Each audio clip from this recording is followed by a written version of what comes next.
In a budget aluminum boat build, there are things you can compromise on and skimp on with not a whole lot of consequences, and there's simply some things you cannot. One of those things you cannot skimp on is you need a good aluminum frame in the boat. You need to be putting aluminum on aluminum, and you need to be kind of imagining the gauge, the thickness of the boat to the thickness of the hull. So naturally, if I had like a Tracker Grizzly or a Lowy Roughneck and I try to put a little 16 gauge frame in here, and there's like a 60 or 80 or 100 horse in the back, frame's not going to do terribly hot. This is a 1436 John boat from the 1970s. It's going to get like a 9.9 or a 15 in the back. The hull itself is pretty thin and wobbly, right? So these riveted frames in here from like one of our kits, they do extremely well on these boats. I've never actually had a frame fail when the boat is matched up really well for like the frame material. Does really good. We recommend these frame kits all the way up to a 1648 John boat, or like one of those older bass boat like John boats from the 1980s or 90s.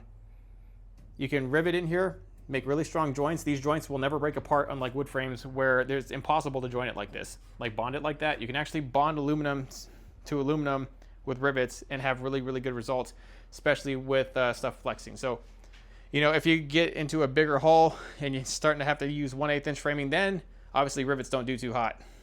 Then you kind of really do need to get a nice welder. Then you need to weld the frames. But as somebody who's welded frames, and then obviously somebody who's riveting a frame right now, it just depends on the boat you have, really. But there's a lot of stigma against riveted frames. I mean, I've ripped apart X amount of boats like this, and you know, sometimes these older bass boats we rip apart, it's only because the carpet is failing or the transom back there is failing, right? It's like, it's not because the aluminum frame or the parts inside the sidewalls are failing, and those sidewalls are put together way jankier than this. Like, instead of having a nice like joint here, instead of 3 rivets, they generally only have like 1. If you see 2 inside a joint, it's very rare. And then generally it's like 1 rivet a foot for seaming pieces together like this. And then that's terrifying to me. We put one every like 4 to 5 inches, not a whole foot span. But somehow they put like a minuscule amount of rivets in there in the whole frame, and it held together for like 30, 40 years on the planet. So absolutely, if you follow best practice for what we do here, this frame will just last the life of the boat. Out of all the boats I've had, the frame has never failed when we did it this way. Never. And I've even pushed it really on higher horsepower models and bigger boats than I should have. It still doesn't fail. It just flexes a lot. So this is actually supposed to flex. It's supposed to go with smaller boats for anywhere from 12 to 16 feet aluminum.